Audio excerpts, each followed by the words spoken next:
Sveicināti redzījums Makšķerē ar Olti īstā starpsezonā.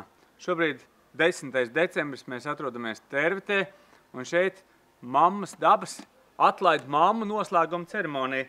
Šur braucot, precīzāk teiksim tā, šeit augšā notiek seminārs, kurā cilvēki bagātinās ar informāciju, ko var dot makšķernieks makšķerniekam, makšķernieks zinātniekam, bet šur braucot, mēs redzējām jau neparastu pasākumu.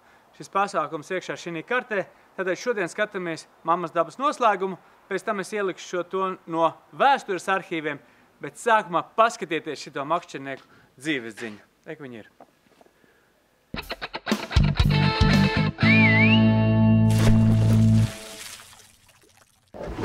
Juron, ko tu saki? Nu, bezpriģēls krieviski. Kāpēc? Paskaties uz ņives. Paskatos uz ņives? Paskaties pēc tam uz dīķi.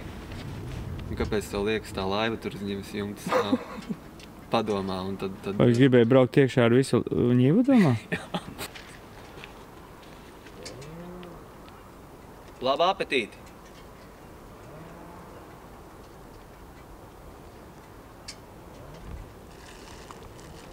Ko tā nu skatīties tikai? Beidz, mēs ar tevi apbrīnojam. Kā tā? Tu esi traks? Kāpēc? Labā nozīmē. Ja es būtu pa vidu stāvējis, tas būtu traks. Parādīs, kā ķerās? Kā tu ķerās, ja tā var teikt? Divas raudīņas tik šūnīgi noķēra, nekas vairs nav. Cik ilēdz bijis? Nu, kā 3 centimetri varētu būt. Vairāk, 5 vismaz. Aha. 5 vismaz. Nu, kā smējās... Ledus jau nečarks, tā jau tā kā var staigāt. Ja jūs sāk čarkstēt, tad jau jāmok malā. Nu, pirmais ledus brīdina tā kā. Nu, šodien jau nav pirmais. Aha. Bet šitajā attekā salīdzinoši ir visvairāk ledus no citām vietām skatāmies. Nu, es tā neesmu braukājis daudz, bet, nu, liekas, ka šī te vēl turās. Jā. Vēl turās, kā saka, vēl ir. Un tu no rudens esi kaut ko labi jau noķēris? Jā, līdeciņi kādu kilo 200. Nu, te 2-3 gadu atpakaļ 2 piecinieces ir noķertas līdekas. 93 centimetru garumā. 2, 3 tādas. Mēs šodien braucam uz Tērveti, mums tur tāds seminārs par atlaidu mammu. Mēs domājam par to atlaišanu, un tad Tērvetes ūdenskrāta ir viena no tām, kurā tur tā atlaišana arī notiek. Un tu domā, ka tev paglābtu tā laiva? Nē, nu laiva jau nav domāta tādai glābšanai. Laiva domāta, lai, teiksim, uz ledus uzkāpt. Pašam pa pārējā droši pašam jāskatās, kas un kā. Bet tu saki, ka diezgan mierīga tā situācija. Mierīgi, nu ko, Tā vērga ir tātad priekš tam, lai tu viņu pārbaudītu, bet priekš kam šitais te tas vērķis ar tiem āķiem? Nu, tas ir domāts no laivas, tā kā ledus nav. Kaut kur aizķerās var. Tu uzreiz atrauj vaļā? Var izraut, jā, tas domās tā tikai. Nu, laivu pagaut arī var. Labi, noķer kādu zivu arī vēl. Bet vispār iekšā liecās, ka tu ilgāku laiku esi. Nu, jā. Āķis vienkārši paņem un pavelc laiviņu, ko tev vajag. Smuki. Tā. Tas princips būtu. Šitais tagad, tas ir tas to vājo ziemu prieks tagad, kad tev vāja ziema, tad tu viss izdomājies, kā tu vari darīt to, ko tev patīk darīt. Kā tāds. Man darba nav, kā saka, pensijā esmu, nav jāstrādā, nav jādomā pa iztiku. Tagad tas tāds hobijs, kā saka, visur ir vajadzīga galvā. Jā. Un skaidrs saprāts. Jā. Tad jau viss būs labi. Labi. Nu, nost tu tiksi, to es redzu. Nē, te jau Kā tu to nosauc to? Tas ir tās tā kā makšķerniecības temperatūras indikators pie mums. Jo kaut kādā citā valstī, kaut kādās citās zemēs un plašos reģionos tu var sastapt pa kādam makšķerniekam. Bet pie šādas sezonalitātes un vispārējā, ka ledus ir ārkārtīgi nedrošs, uz viņu var uzkāpt ar laivu, ieguldīt tik daudz darba un pūļu, lai apmierinātu savu to tieksmi, apmierinātu azartu, ja? Tas ir vienkārši, tā temperatūra, man liekas, superkarsta pie mums. Neprāts. Pirms 3 gadiem te dabūja 2 piecinienus beigās argumentus. Nu jā, nu tā tas ir. Nu tā ūdens tilpne var izaudzēt to līdeku, bet kad viņi izņem, tad tas atkal, tas cikls samainās droši vien. To mēs šodien dzirdēsim, cerams.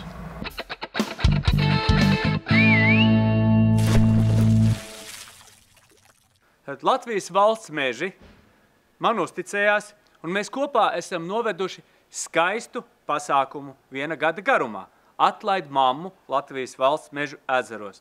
Tas makšķerniekiem, kuri devās makšķerēt uz valsts mežiem, precīzāk to apsaimniekotajiem ezeriem, nozīmēja mēģināt domāt savādāk. Varbūt ne tikai ķert, bet arī laist vaļā, jo tad rezultāts pārvērtās šādās skaistās nozīmītēs un goda makšķernieka nosaukumā.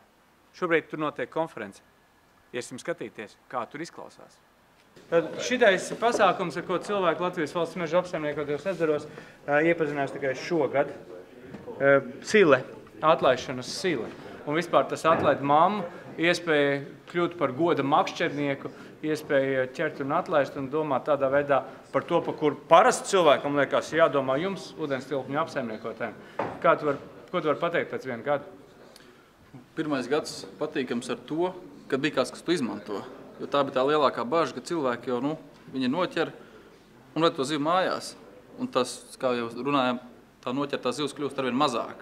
Tāpēc, ka lielā savu lēni noķert ir aizvien vieglāk.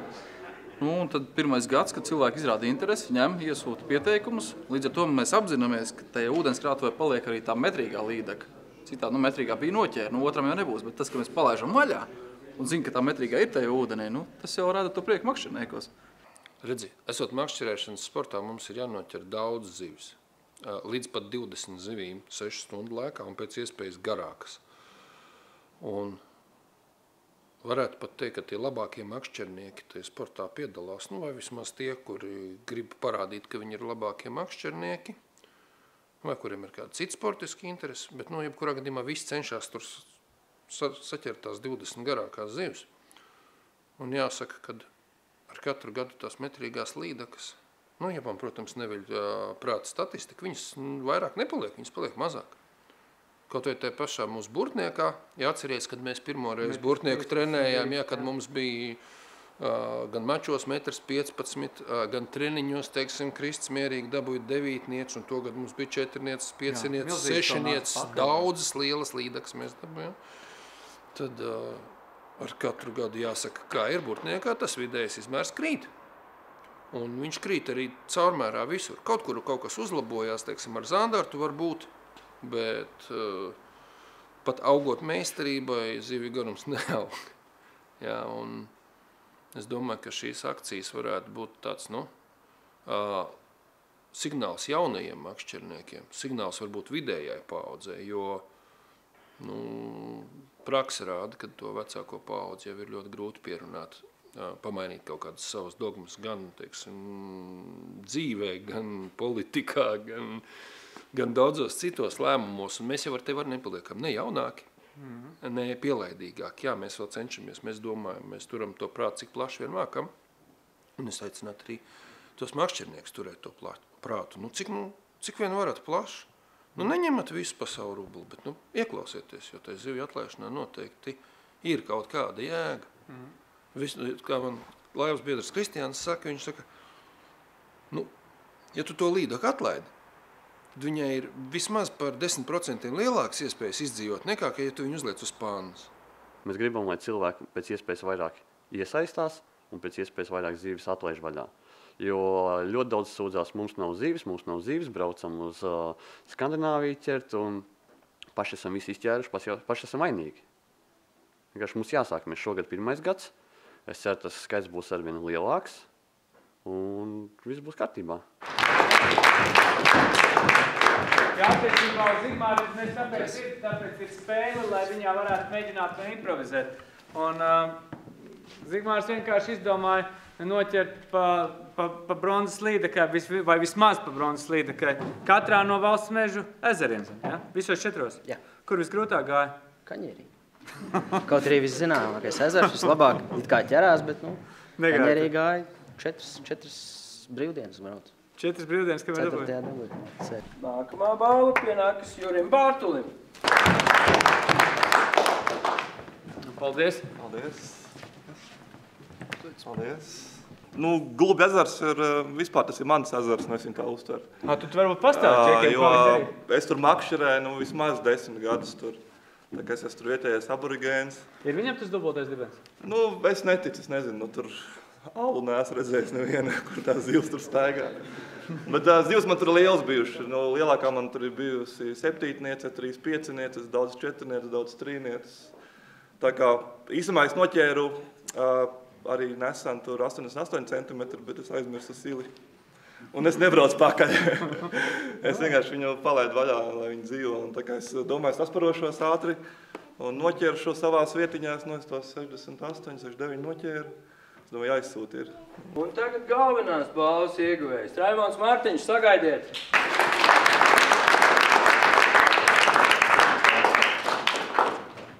Tu biji uzfilmējis tā kā katrs gribētu uzfilmēt. Par to filmēšanu mēs parunāsim vēl pēc pārtraukuma, bet ir kaut kāds komentārs, kā tu tur gāji, tu it kā kaut ko pastāstīji. Jā, interesanti bija tas, kad pusstundu līdz stundu pirms tam kolēģis vilka ārā līdaku, apmēram tādu uz 49-50 centimetru, kas ir standarts. Jā.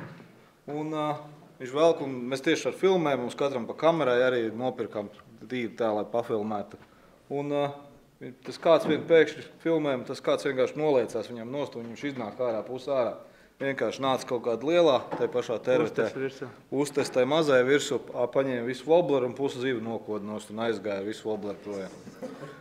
Mēs tā kā jau beidzām to makšķerēšanu, un tieši tajā brīdī arī paņēma tā lielā zivs.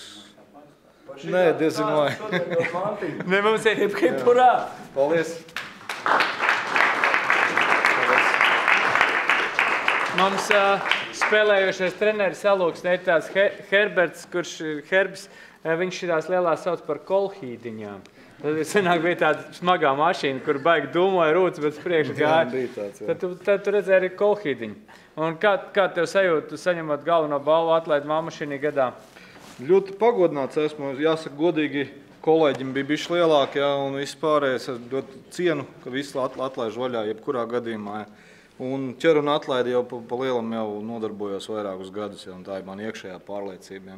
Tā kā piedalīties šajā visā stāstā bija tikai sakritības faktors, ja godīgi tā jāsaka. Ja. Un Latvijas Malsu vežiem joprojām liels paldies, ka vispār tāds pastāv.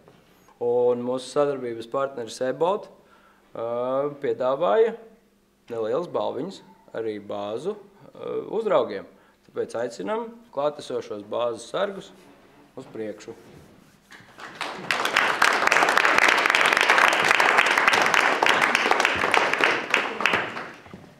Paldies!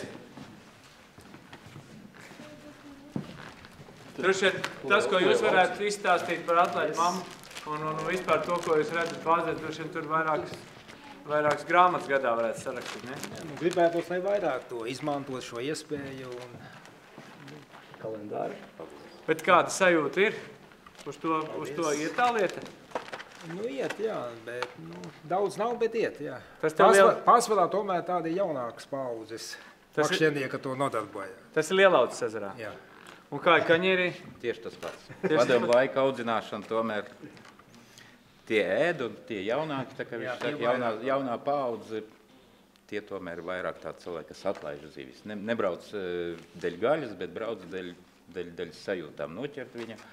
Un noķert nevienu reizi, bet tā kā māris, jā, 2, 3, 4 reizes, lielāk un lielāk. Tur tā ideja. Bet ir tā, kad bija reizes, kad pietrūkst to siļu arī dzemta bāzē? Vairāk kā pusi, mums ir 43 silas, un bija tā, ka vairāk pa pusi. Bija paņemts, jā. Bet gribētos, lai ņemt vairāk, jo tā, darbdienās, brīvdienās, tādas dienas, 2, 3, 4, un tad, kad cilvēkam prasa, ņem to sili, es sievasmātei solīju kotletēm. Viņš tā atbrauc, es visu zivs laižu. Ņems to sili. Nē, es tomēr kotletēm. Arī tāda, diemžēl, ir daudz. Bet es strādāju, ezeros jau 9 gadu strādā. 9 gadu atpakaļ, ja kādam es būtu piedāvājis atlaist zivi, tu esi dūls. Tas dūls, tas palicis. Pat 9 gadu laikā viss tā kultūra, makšķernieku kultūra, tomēr iet uz augšu. Un vairāk kā pusi makšķernieki, kas brauc uz Kaņieru ezeru, ļoti daudz laiž zivis vaļā. Neņem tās zivis. noķer un atlaiž. Arī bez tās akcijas jau bija tāda daudz. Un ko mēs varam teikt par nākošo gadu? Ko cilvēkiem gaidīt? Cilvēkiem gaidīt. Viņiem ir jāiesaistās. Tā laikam tā mūsu problēma, ka viss kaut ko gaida, bet kamēr paši neiesaistīsies, nedomās līdzi un nelaidīs uz zivu vaļā, mēs sagaidīsim to pašu. Bet ja mēs akcija noteikti turpināsies, silas bāzēs būs pieejamas, droši vien arī sacensību veidā tas tiks tikai īstenots, kaut kādas balviņas tiks, un pašiem jau tas prieks būs lielāks, redzēs, ka tās noķertās zivs kļūst arvien lielāka vidē, jā. Tas ir tas mūsu mērķis, uz ko mēs ejam, lai būtu, nevis tas likumā noteiktais pusmetriņš, bet, jo lielāks prieks. Tā ir tā cerība, ka tā tas notiks, jo tā tam loģiski vajadzētu notikt. Tā tam ir jānotiek. Jūs taču medībās arī labu briedi audzējiet 10, 12 gadus un tikai tad novāciet to ražu. Tieši tā. Zivs jau domāt, lai viņu ēst. Nav jau tā, ka nevajag nevienu ēst. Tu vari paņemt 1, 2, 55. Paņem to, kas ir garšīgi, aiznes mājās un apēd. Bet ja tu noķer to metrīgo zivu, kur tu viņu liksi? Laid atpakaļ. Lai nārsto, lai rada jaunu paudi. Mēs esam pilnīgi noteikti noslēguši sezonu Latvijas valsts meža apsaimniekotajos ezeros. Arī paši savspinīgošanas sezonu. Varbūt rītdien jau kaut kur jāmēģina riskēt ar dzīvību uzlienot uz ledus. Kā tas vīrs, kur mēs šurbraucot zaļiniekos nofilmējām un parādījām jau. Tā kā tiekamies pēc gada un varbūt jau nedaudz savādāk nekā šogad.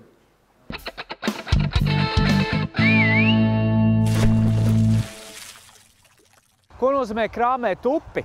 Cik tas ir legāli, nelegāli un ko vajadzētu zināt cilvēkam? Kaut vai par to, cik daudz kokus jāatstāja, lai upē neizjauktu dabisko paslēptuvi skaitu, teiksim, uz 100 metriem. Andris Urtāns ir īstais cilvēks, ar kuru parunāties. Joks tāds, ka mēs runājāmies jau 2012. gadā.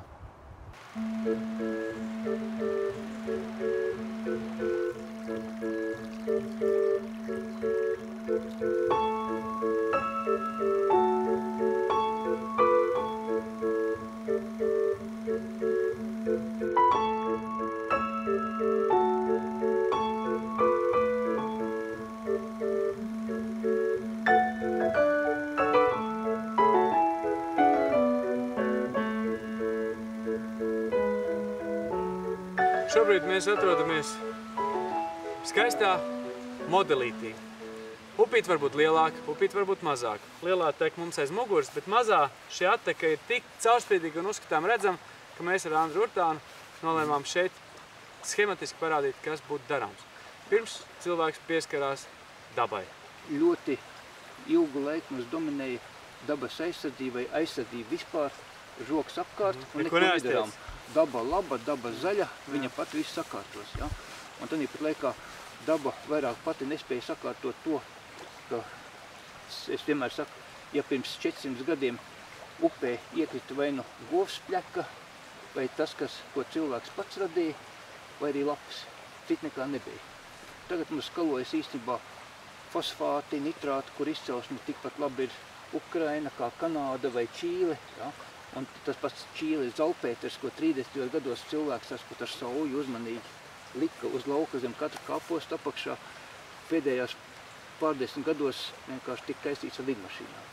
Līdz ar to tā slodze kļuva pavisam savādāk, un tās upes arī tikai ar sargāšanu vienkārši viņas vairāk pašas netiek galā, un tas ir mūsu pienākums vienkārši viņām palīdzēt, lai viņas varētu uzturēt to savu unikālo funkciju, kas citiem nepiemīt, tas ir pašattīrīšana, tas vienkārši tas ir. Gal galā es taču arī vannā, es mazgājos ar ziepēm, es mazgāju savus drēbes ar ziepēm, es mazgāju savus traukus, un tās ir citas ziepes. Nedod Dievs, es izdomāju nomazgāt mašīnu, vēl citas ziepes. Tas viss nāk iekšā upēs, un mēs brīnamies.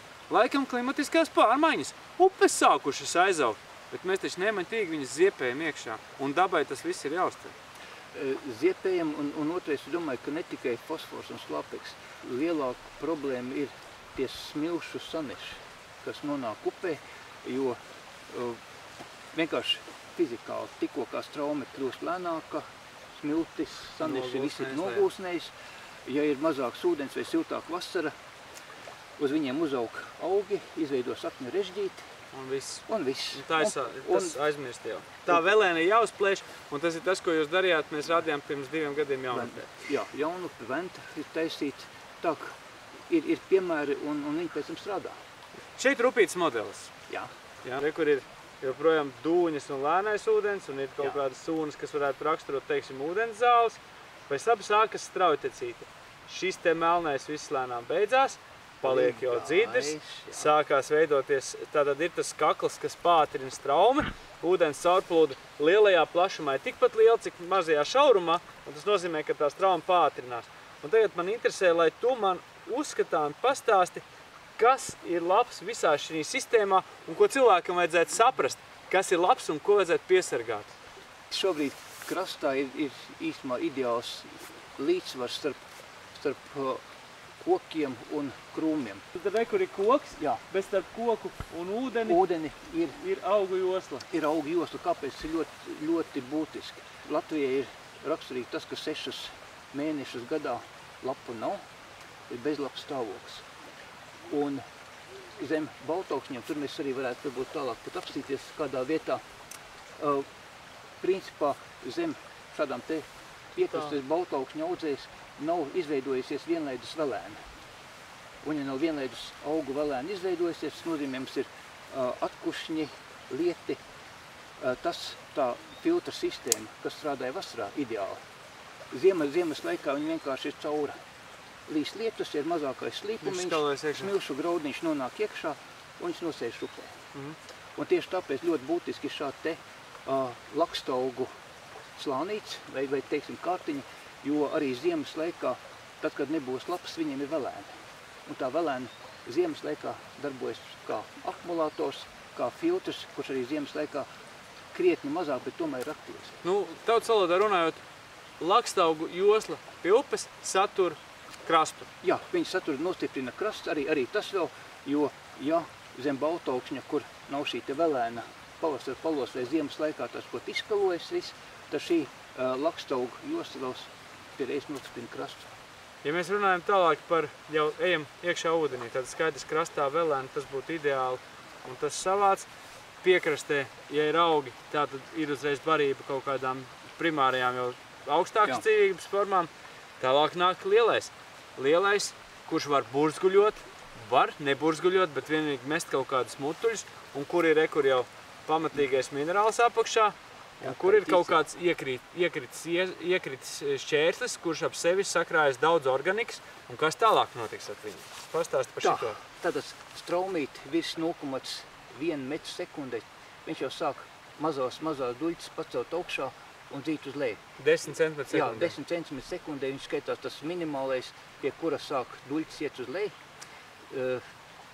Jo lielāka straume, jo šeit būtu saglabājušies mazākās daļiņas ir izkalos, protams, saglabājušies oļu akmeņi. Bet arī šie akmeņi ir ļoti būtiski ūdeņu dzīvē, tāpēc, ka te mēs varam pievērst uzmanību, var redzēt, ir zaļgana nokrās, sarkana nokrās. Bet kas ir būtiskais? Būtiskais ir tas, ka šī virsma darbojas kā attīrīšanas iekārta. Tā ir unikālā upes īpašība, ka viņa darbojas kā attīrīšanas iekārta, kurai līdzvērtīgs nav un cilvēki īstenībā špiko. Attīrīšanas iekārtas ir maz modelīši, kas te notiek. 10 kvadrātmetri šādas te akmeņu virsmas strautecītes vai pat viņas ir spējīgas attīrīt vienu cilvēku radīto piesārņojumu. Un tagad mēs stāvam lielāku mērogu ūdenī, Līgatnes upīti. Pat par sevi visā Latvijā pazīstama kā faktiski gandrīz ideāls foreļu upes modelis, vai ne? Te nav ko daudz labot, bet varbūt pastāsti, ko te mēs varam ieraudzīt, ja tā uzmanīgi skatāmies. Te mums viens. Te ir, jā. Te var redzēt, ir sarkani pleķīši, sākot ar pavisam maziņu. Šitais ir sarkanai? Jā. Tās ir sārtaidis hildebrandijas, kuras lapoņi vienkārši augus uz akmens virsmas, viņu raksturo skābekli bagātus tīrus ūdeņus, lai arī cits aidis parāda, ka te organika ir, pamatā ūdens ir ļoti tīrs. Patiesībā palielinājumā mēs varam redzēt, ka šī ir tā aktīvā ūdens, teiksim, ūdeņa attīrīšanas iekārta, sākot ar sārtaļģis, kas ir retās Eiropā aizsargājumās. Šeit ir vienas sugas sūnas aļģes, apakšā pēc rokas, pēc lidenuma var pateikt, ka ir baktērijas slānīts vēl visu. Principā tas viss ir viena dzīva valstība. Jā, hidropsīhīta arī viena. Tulkojumā ūdeņa dvēsā. īsēt upi atbilstoši. Tā viņi te dzīvo, es vienkārši pierādot, ka upe ir ļoti, ļoti veselīga un šajā gadījumā problēmas, kur varētu kaut ko padarīt, piespēlotie koki, izgāztie koki. Ja? Šī upē, skatoties uz to, kas ir šajos kokos, kur ierakstīts, Paula zona pēdējos gados ir bijuši šī augsts. Kaut metru augstāk, un to arī varētu, dabiski viņi varētu būt pat augstāk šajā gadījumā, mums ir dzirnaudītis, kurš to ūdeni drusku regulē. Bet pats par sevi šādā te augstumā līdz ar to, tas arī viens ķēķa pazīme, ja mēs no upes vācam laukā kaut kādus kokus, zarus, viņš vismaz ir jādabū augšā uz krasta. Izrādās, ka šobrīd likums, kas regulē upju kārtošanu un ostu tīrīšanu, ir viens.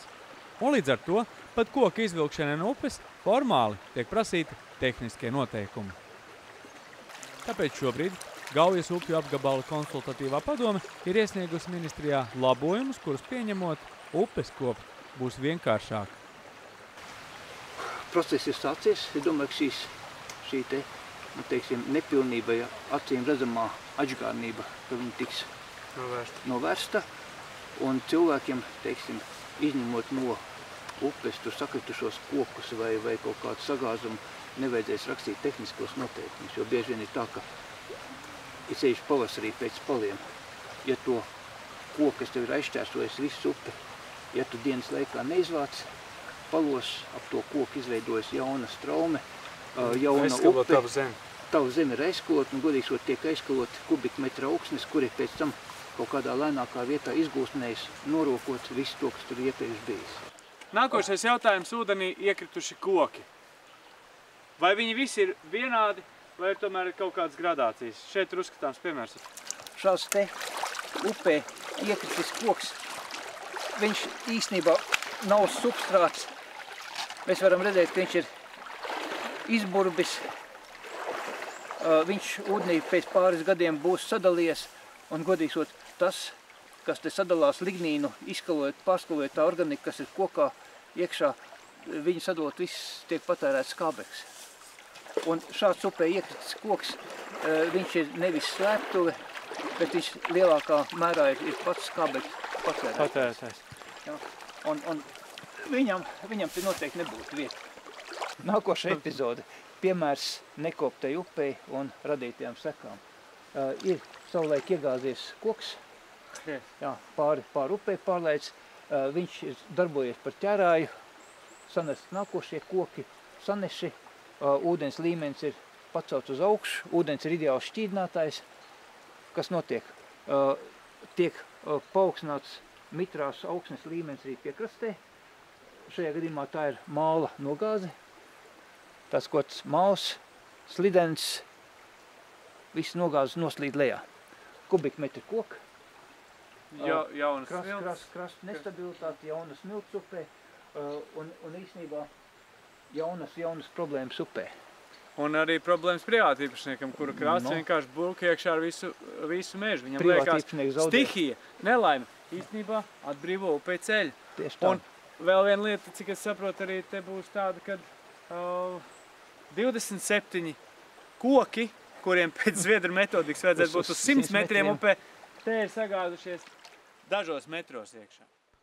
Tātad tas, ko zinātnieki ir noskaidrojuši, ko vajadzētu iegaumēt, iekārtojot upes. 30% upes jākrīt gaismai, un labāk, ja krastmalā ir vēl ēna, nevis to noēno koki. Par kokiem runājot, pļavu posmos vajadzētu atstāt līdz 12 kokiem ar diametru lielāku par 10 cm, bet meža posmos varētu būt līdz 27 kokiem uz 100 metriem upes.